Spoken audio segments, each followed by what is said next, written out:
Baik, ini tutorial, Dumbrik ya. Tutorial Dumbrik bagaimana menganalisis runtuhan bendungan. Jadi, yang pertama kita lakukan adalah membuka file hack crash-nya atau membuka program hack crash-nya.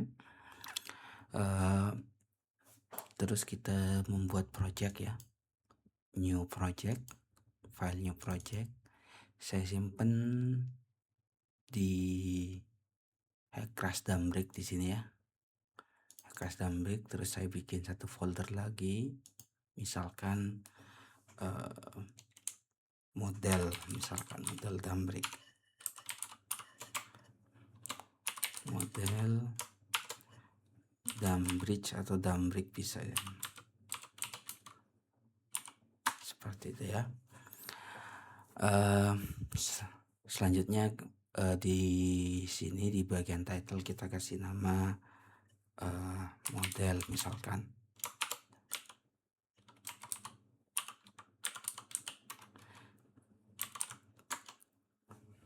Dan oke.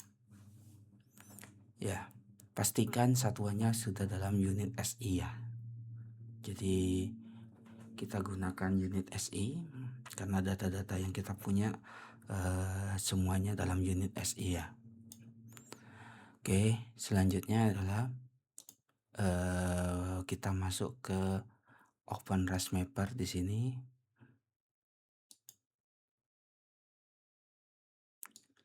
Ya. Dan kita perlu data DEM di sini untuk membuat model ini ya. Data DEM kita gunakan data latihan sebelumnya waktu kita menganalisis menganalisis erosi lahan ya. Jadi kita gunakan data yang sebelumnya. Kita download gitu ya. Kita download, kita klik kanan terrain, create new terrain, yes, seperti ini. Oke saja di sini. Baru kita masukkan datanya, raster ya. Di sini DEM-nya kita masukkan.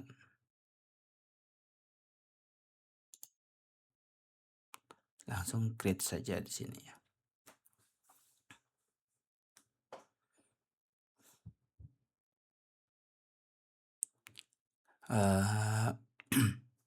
Terkadang ada beberapa kasus pada bagian ini beberapa komputer tidak kompatibel.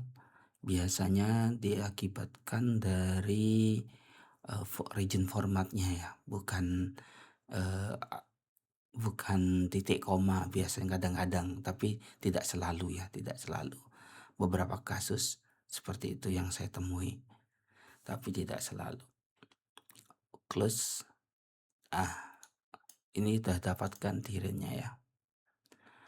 Langkah yang pertama adalah kita buat di sini, mungkin biar kelihatan petanya, mungkin kita tambahkan dulu map ya. Meskipun ini tidak masuk dalam analisis, tapi kita bisa tambahkan, Google ya. Ini hanya untuk membantu kita gambarannya seperti apa ya. Gambaran visual mapnya. Oke, kita close saja. Nanti kita pakai ketika running model ya, running modelnya. Berikutnya adalah masuk ke geometri. Di sini di bagian atas ada geometri. Klik kanan ya, create new geometry. Terserah diberi nama apa, saya biarkan namanya new geometry. Oke, ini dibiarkan juga sama. Oke, setelah itu di sini ada tanda pensil, atau bisa di sini juga bisa klik kanan edit ya. Edit. Nah, yang pertama diedit sebenarnya tidak harus berurutan, tapi ini urutan yang bagus kita asumsikan. Misalkan bendungan runtuh, berarti kan dari sumber bendungannya dulu ya. Maka kita masuk ke 2D flow area. Ini storage ya. Di sini maaf, bukan di flow area tapi storage area, karena bendungan itu berupa storage, berupa tampungan. Kita klik di sini, kita bikin. Asumsi kita adalah di sini ada 2 bukit ya, kalau kita zoom ya di sini. Ada dua bukit. Nah, maksud saya adalah dua bukit di sini. Ini ada palung sungai, ada bukit kanan kirinya di sini ya. Ada daerah yang relatif lebih tinggi. Kita bayangkan nanti bendungannya kita taruh di daerah sini. Maka kita bikin mulai dari sini garis lurus melintang sungai ya. Terus kita bikin sembarang ke arah hulu seperti ini ya. Oke. Ini katakanlah kita beri nama waduk untuk memberikan bahwa airnya ngalirnya dari situ ya. Oke, kita pastikan apakah sudah oke. Oke, saya rasa kita coba saja dulu, nanti kalau terjadi error kita bisa modifikasi errornya. Langkah berikutnya adalah bikin flood area di sini. Flood area, masuk ke perimeter, edit ya. Nah, pastikan di sini posisinya sejajar ya. Jadi kalau tadi garis lurus mulainya juga sejajar, karena nanti dua garis ini akan dipertemukan, disambung ya. Maka selanjutnya kita bikin ke arah hilir itu bagian bawah ya. Ini bagian lebih rendah, bisa kita buat tendensi airnya ngalirnya kemana. Misalkan kita agak ke hilir seperti ini ya, dan boleh sampai laut juga boleh. Ini kan sampai laut di sini ya. Lautnya kalau kita lihat di map ya, di map di sini ini lautnya ya. Berarti kita sampai laut saja, tapi kita lihat juga data kita available-nya sampai mana. Ya udah, berarti kita coba di sini saja sebagai batas lautnya ya. Oke, dan ke hulu. Oke, ya seperti ini mungkin kurang lebih ya perimeter. Nah, di sini bisa diatur jumlah cell size-nya atau ukuran cell size-nya. Cell size itu ukuran untuk komputasi ya. Semakin besar maka semakin tidak akurat, semakin kecil semakin akurat. Tapi konsekuensinya adalah kalau semakin akurat, datanya akan semakin besar jumlahnya ya, dan simulasinya akan semakin lama. Biasanya dalam pemodelan ini yang menjadi seninya ya. Bagaimana membuat model yang akurat tapi cepat, atau model yang istilahnya punya kecepatan optimum gitu, keakuratannya optimum, tidak terlalu kasar atau kurang keakuratannya, tidak terlalu kasar. Itu biasanya ke resolusinya ya, tidak terlalu kasar tapi juga dia cepat selesai gitu. Jadi ini harus bijak di sini, harus mengerti kapasitas PC, komputer atau laptop yang digunakan, karena pasti berbeda. Dan di sini perlu trial dan error ya, trial error ya. Oke, dalam kasus ini saya bikin mungkin biar tidak terlalu lama karena ini tutorial. Saya bikin misalkan 50 dulu ya. 50 meter ukuran cell size-nya. Ini sudah cukup besar sih sebenarnya, 100 sekian. Kita bikin mungkin agar simulasinya nanti jalan. Kita bikin mungkin kita biarkan sajalah dengan ini, nanti kita time ininya kita atur ya. Lama simulasinya kita atur. Baik. Di sini ada beberapa poin, di sini ada nilai meaningnya. Nanti bisa disesuaikan. Sebenarnya kalau di Hackers ini juga bisa diatur nilai meaning berdasarkan tutupan lahan ya. Tapi pada kasus pembelajaran ini kita fokus pada bagaimana mendapatkan dumbrick ya. Kita biarkan 0,06 atau kalau mau diperkecil boleh, silakan. Diperbesar boleh. Dilihat berdasarkan tutupan lahan biasanya. Oke. Oh ya, sebelum Yang perlu dipastikan di sini adalah di sebelah kanan ini ada, kondisinya harus sukses. Kalau dia tidak sukses berarti harus dicek ulang lagi ya. Nanti berarti ada masalah biasanya, ada masalah dalam pembuatan meshnya. Saya kasih contoh mungkin ya. Kita kasih contoh dulu, misalkan meshnya berbentuk seperti ini, tajam seperti ini, misalkan tajam. Biasanya cenderungnya, kita coba saja ya. Biasanya cenderungnya ini error ya. Kita generate lagi. Apakah error orang? Ah ini kan dia muncul error kan. Dia nggak boleh terlalu tajam. Berarti kalau kayak gini perlu di edit perlu diedit seperti ini. Nah, agak dibuat smooth gitu. Smooth dalam arti nggak harus terlalu smooth, tapi jangan belokannya jangan terlalu tajam. Terus kita coba edit lagi, generate lagi. Hasilnya sukses. Jadi ada beberapa memang trik yang harus kita lakukan. Yang jelas poinnya adalah pastikan di sini sukses. Oke, setelah itu kita lanjutkan. Yang pertama adalah yang berikutnya adalah membuat 2D connection, SA 2D connection ya. Kita buat di sini. Nah, pastikan karena ini alirannya dari bawah ke atas, maka sebelah kiri aliran adalah dari sini, dari atas ini ya, dari atas ke bawah. Kalau alirannya dari atas ke bawah, maka kiri aliran adalah dari bawah ke atas. Seperti ini. Jadi intinya gini, penggambarannya dibuat dari arah aliran, berdasarkan arah aliran. Ini kebetulan arah alirannya dari bawah ke atas, maka kirinya di mana? Maka di sini, dari sini ke sini. Ya. Oke. Lebar bendungannya berapa? Mungkin lebar bendungannya nggak sampai 100 meter. Kita katakanlah lebar bendungannya misalkan dengan adanya jalan dan seterusnya mungkin sekitar 15 meter lah mungkin ya, kita buat 15 meter. Ini kita ganti dengan dam. Seperti itu ya. Oke. Setelah itu di close. Ada satu lagi sebenarnya kita coba, kalau misalkan bendungan ini runtuh dan ternyata muka air lautnya lagi pasang, maka di sini kita tambahkan yang namanya kita edit lagi ya. Kita edit lagi, kita tambahkan namanya boundary condition, boundary line di sini ya. Boundary line pastikan di luar ini ya. Artinya ini boundary untuk mengatur elevasi muka air ya, elevasi muka air laut di sini. Oke, saya buat di sini hilir ya. Arahnya sama dari kiri ke kanan ya.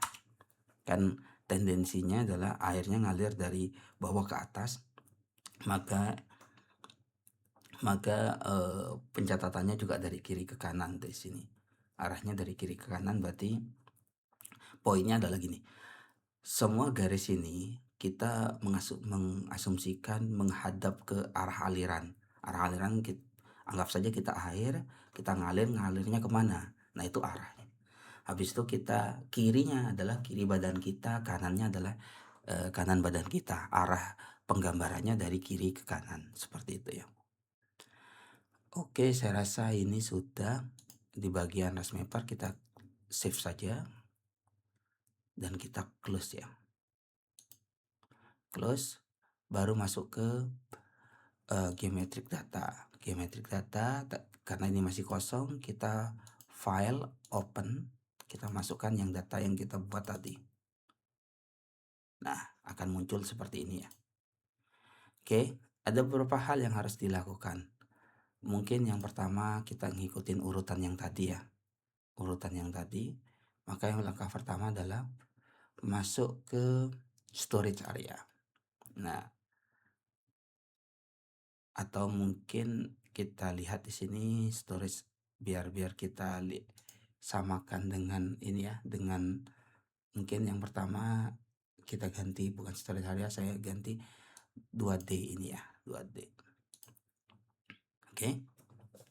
2D storage waduk. Nah, maka di sini pastikan from ini adalah storage waduknya, to-nya adalah perimeter ya, luas genangan ya. Di sini kita coba ganti di sini, ganti where banknya, kita ganti where banknya ya. Kita ganti where banknya. Di sini elevasi tertingginya berapa? Di sini kurang lebih katakanlah di sini tertingginya adalah 84 atau kita ganti 85 tertingginya. Kita ganti 85. Maka kita ganti yang 0 ini 85.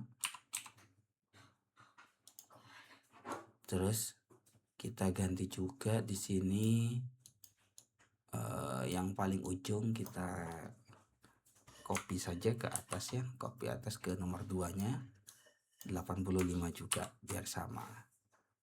Ini 85. Terus yang di hilirnya kita ganti, kita hapus nomor 2 dan 3-nya kita hapus. Nah, akan muncul seperti ini ya. Itu yang pertama. Yang kedua adalah kalau kita lihat di sini, bendungan runtuh mungkin di tengah-tengah dari sini, kita anggap di tengah-tengah sungai aja ini. 339 ya kurang lebih. Maka di sini kita buat bridge lainnya, di bridge-nya adalah pertama bridge di structure ya, seperti itu, centang ini. Terus center stationnya tadi 339 di tengah ya. Terus final bottomnya mungkin dia lebar, asumsinya inilah yang runtuh di sini ya, yang runtuh di bagian tengah ini ya. Tengah berarti kurang lebih lebarnya kita anggap lebar ini aja yang runtuh, berarti dari 85 sampai ke 60 ini, 60. Bagian bawahnya mungkin masih aman gitu, runtuhnya kan nggak seperti itu. Kita anggap yang runtuh dari 60 tapi lebar gitu ya. Berarti di sini elevasi 50 berapa ini tertinggi?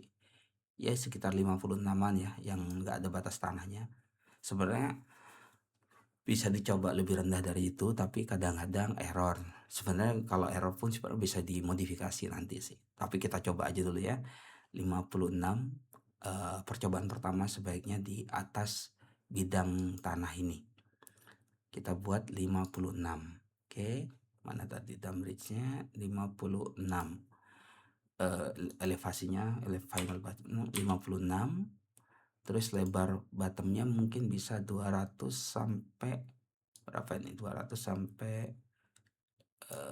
katakanlah 500 ya, 500, 200 sampai 500 itu berapa itu jaraknya ya, kurang lebih sekitar 300-an ya, 300. Kita coba 300, final bottomnya 300. Slope-nya mungkin kita bikin 55 ya, ini kemiringannya. Terus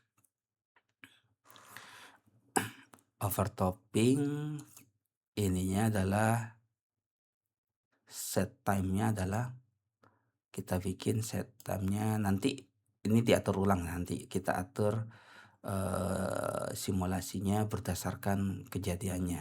Nanti kita atur ulang dulu, nanti setelah kita atur debit waktu simulasi kita atur ulang. Tapi kita save dulu lah. Kita anggap saja di sini mungkin ngikutin contoh ini ya, 9 Januari 1988 misalkan seperti itu ya.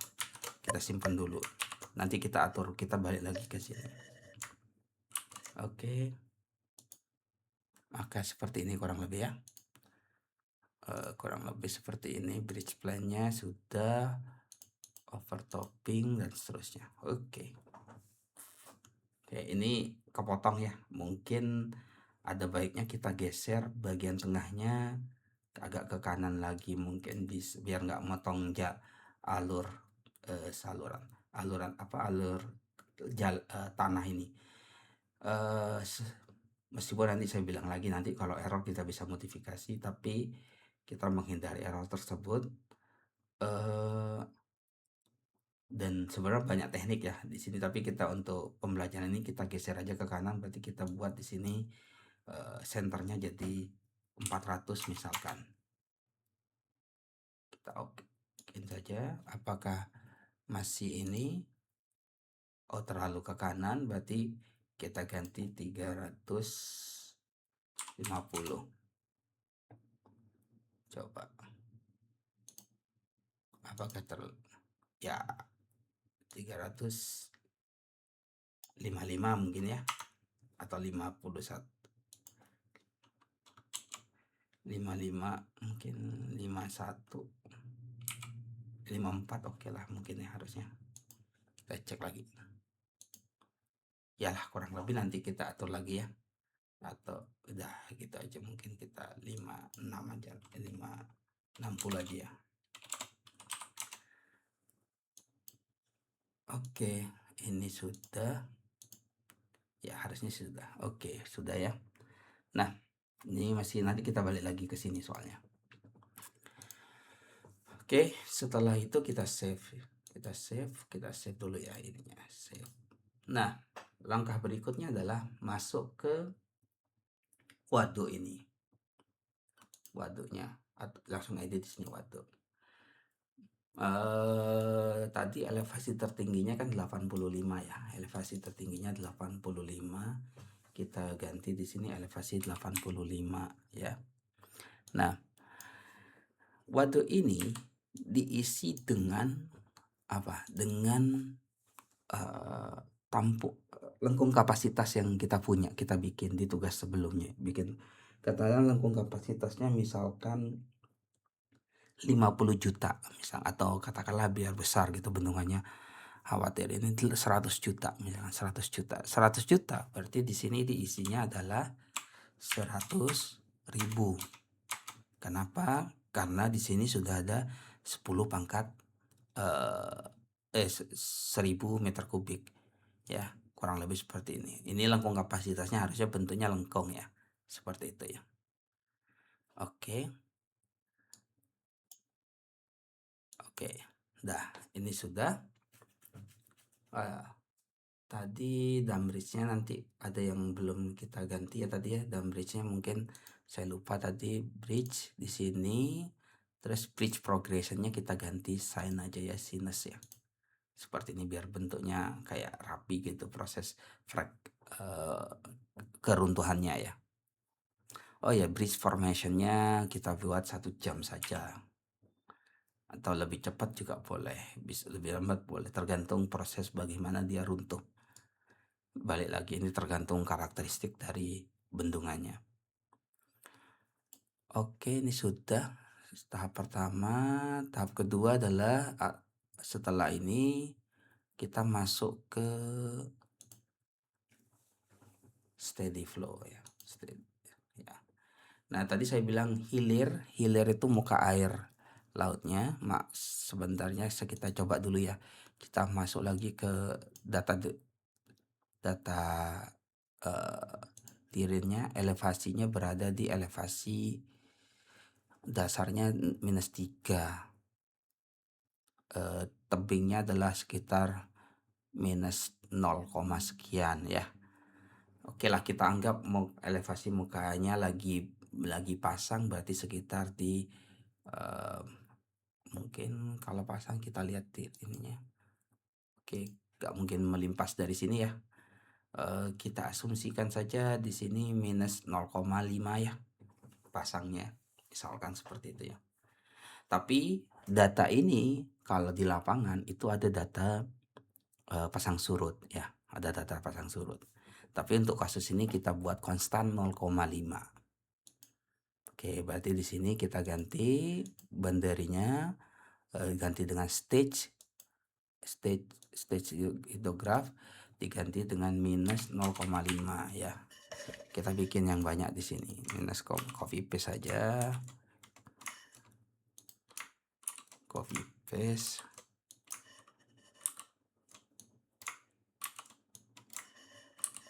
sampai pastikan ini cukup banyak, karena nanti kalau simulasinya 24 jam terus datanya hanya 15, dia pasti error. Pastikan melebihi dari simulasi yang kita buat. Ya seperti ini. Katakanlah kita bikin sampai oke lah 55 jam ya. Oke, kalau kita plot datanya, dia konstan ya, konstan, airnya nggak berubah. Meskipun pasang surut tuh fluktuatif. Oke, sudah. Berikutnya adalah initial condition. Initial condition masuk. Di sini waduknya kita setting, katakanlah elevasi waduknya adalah di elevasi tertinggi 85 ya, 85 tadi elevasi waduknya di 85. Setelah itu oke saja. Oke, sini sudah. Nah, kita simpan. Bentar. Kita simpan dulu yang ini ya. Kita simpan, save, katakanlah debit atau ya debit ya. Ini sudah. Nah, langkah berikutnya adalah nanti ini kita masuk lagi ke ininya ya, ke mana? Ke boundary yang tadi, bukan ke dam bridge ya. Langkah berikutnya kita centang ini semuanya kecuali sedimen, karena kita nggak running sedimen. Terus kita tanggalnya tanggal 1, kita tanggal tadi 55 jam ya tadi ya, kita bikin 2 hari saja ya. Ini 0000, berarti ini adalah 23000. Oke ya, sekarang kita copy ini, kita copy, terus kita masuk ke bridge tadi, SD2D bridge plan, kita ganti di sini adalah start date-nya sekian 01, terus ininya adalah katakanlah 1 jam kemudian dia baru ini ya, jadi 0100. Oke, sudah, maka kita close saja ini, jangan lupa disimpan ya, di save ya. Oke, sudah. Nah, sekarang kita tinggal mana tadi, sudah saya ini belum. Kita running aja lagi, kita ganti, tadi sempat saya ini kan ya, ini kita ganti 2, ini kita ganti dengan 000, jadi mulainya dari jam 23.00. Mau dibuat lebih lama juga boleh, asalkan tadi ya. Nah, kita simpan di sini. Ini juga ada triknya ya. Dikhawatirkan nanti jangan terlalu kecil, jangan terlalu besar. Kalau ininya terlalu kecil secondnya, maaf, yang computation intervalnya biasanya lebih stabil modelnya, tapi simulasinya jadi lebih lama. Tapi sebaliknya kalau ini dibuat besar, biasanya tidak stabil modelnya. Kalau mau coba-coba, dicoba dari yang terbesar dulu, misalkan 1 menit, terus turun, error, turun sekian dan seterusnya. Ini untuk penyimpanannya kita bikin 15 menitan saja ya. Semuanya dibuat 15 menitan. Oke, terus kita coba run. Mudah-mudahan berhasil ya. Kalau ini saya bikin 1 second dulu. Biasanya 1 second relatif aman sih biasanya, tapi di beberapa komputer mungkin dia akan lama. Atau kita coba aja, siapa tahu error dulu baru kita atur ya. Kan kita perlu error juga untuk simulasi juga, nggak mesti kadang-kadang 1 kali jalan langsung berhasil. Kita compute.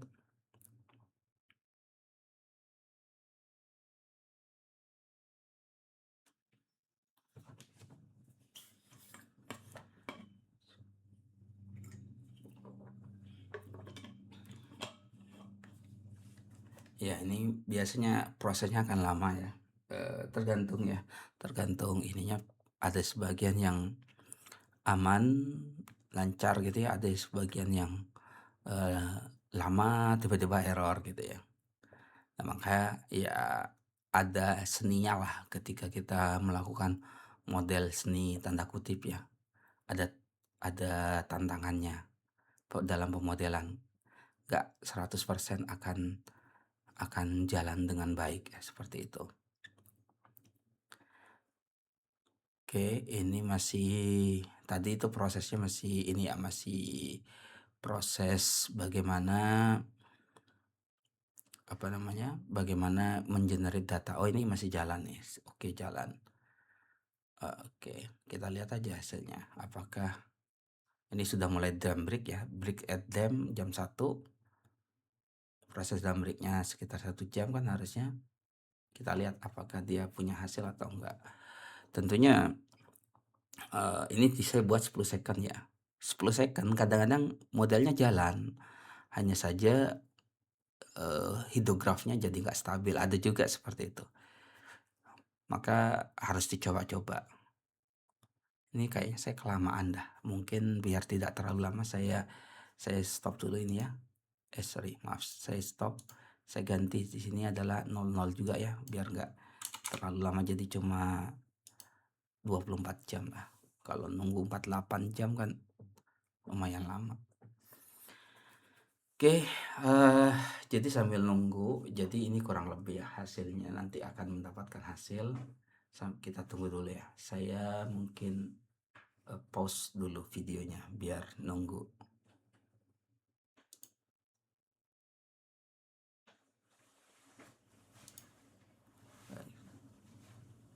Atau langsung aja ya, tunggu ya. Kita tunggu aja dulu simulasinya. Mau saya push, tombol pushnya saya nggak lihat tadi di mana ya tombol pushnya. Ya nggak ada sih, biarin aja lah. Oke, sambil nunggu, ini kita coba apakah bisa muncul snapshot-nya. Biasanya kadang-kadang muncul, kadang-kadang nggak. Biasanya terutama bagi yang running pertama kali.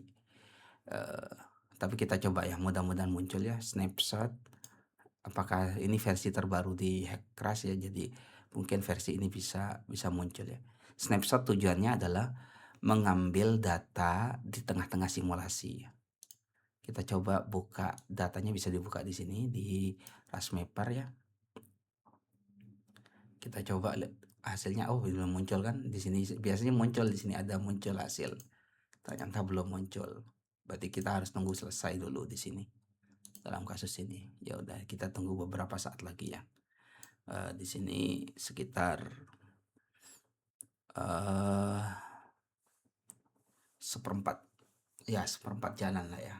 Ya balik lagi, kalau mau cepat simulasinya, maka pertama cell size-nya dibesarkan, terus juga selain itu juga apa ya namanya di sini, computation intervalnya juga dibesarkan, tapi pasti ada konsekuensi di situ. Semua yang kita ambil dalam pemodelan ada konsekuensinya. Baik konsekuensinya pasti dua lah, konsekuensi positif negatif pasti ada di situ. Baik itu dari segi kecepatan, ketepatan, dan seperti itu.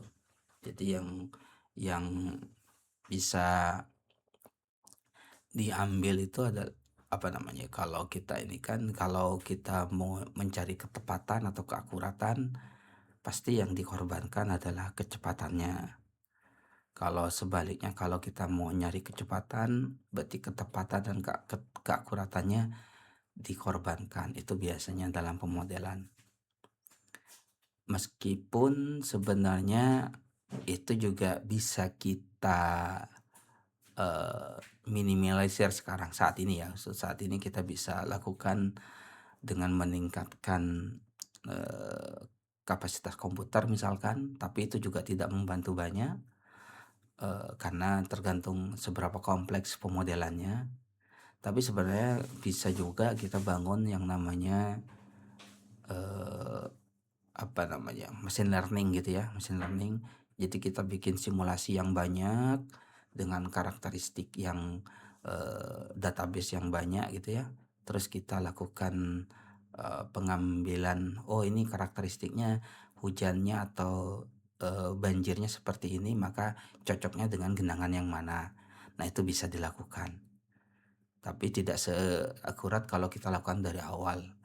Tapi itu sudah sangat amat membantu atau mengoptimalkanlah antara mendapatkan keakuratan yang baik dan mendapatkan kecepatan dalam hasil, seperti itu. Oke, ini tinggal beberapa menit lagi ya, mungkin mungkin sekitar 5 menit lagi kita bisa, atau kurang ya, sepertinya kurang untuk mendapatkan hasil. Saya coba snapshot lagi, mudah-mudahan bisa. Kita coba snapshot, apakah sudah muncul di sini? Oh, belum muncul. Ternyata harus mendapatkan hasil yang utuh dulu ya. Tapi kalau running yang kedua kali, biasanya misalkan ini sudah tersimpan ya, terus kita running lagi dengan nama yang sama, itu bisa dilakukan snapshot seperti itu. Tapi kebetulan di sini running pertama. Ini saya juga masih belum paham snapshotnya itu kenapa bisa ada bisa tidak. Itu saya kadang-kadang menemukan satu kali jalan bisa langsung snapshot, bisa satu kali jalan harus nunggu datanya utuh. Nah, ini saya masih belum tahu kenapanya ya. Tapi apapun itu ya, yang penting kita bisa melihat hasilnya sih. Ini udah dikit lagi selesai sih. Beberapa menit lagi kalau dalam simulasi, mungkin ini beberapa detik lagi ya. Kalau di simulasi kita, kalau di intervalnya tadi berapa menit lagi. Oke, kita coba, mudah-mudahan hasilnya memuaskan ya. Kita close. Oke, kita masuk ke Rasmapper lagi. Oh ya, kita udah kebuka ya. Ini hasilnya udah muncul. Depth. Nah, oke, seperti ini kurang lebih ya. Maka kalau kita running di sini kedalamannya, nah dia runtuh, dan nah di sini sudah ada muka airnya ya, di sini di hilir karena sudah ada pasangnya seperti itu. Sebenarnya idealnya juga di hilir memang sudah ada airnya karena kan dia laut ya, dekat dengan laut seperti itu. Nah, kurang lebih seperti itu. Ini juga bisa di overlay dengan data map seperti ini ya. Itu ya, bisa kita lihat kondisi banjir maksimumnya seperti apa kalau maksimum semuanya. Dan untuk analisis ini bisa diekspor ke dalam TIFF ya, ke dalam raster. Katakanlah saya bikin rasternya ukurannya 1 meteran misalkan, jangan terlalu besar mungkin ya, resolusi yang terlalu besar, kita bikin 5 meteran misalkan. Oke, nanti data ini kita buka di ArcGIS, di Hexrasnya ya, downbreak tadi di plan. Nah, ini sudah muncul terrain max depth. Ini bisa diolah di ArcGIS ya. Ini bisa diolah di ArcGIS. Pengolahannya mungkin bisa saya tidak sediakan di video ini ya. Mungkin di lain kesempatan kita coba buat bagaimana mengolah data ini. Oke, mungkin itu saja terkait dengan proses Damrik ya. Terima kasih.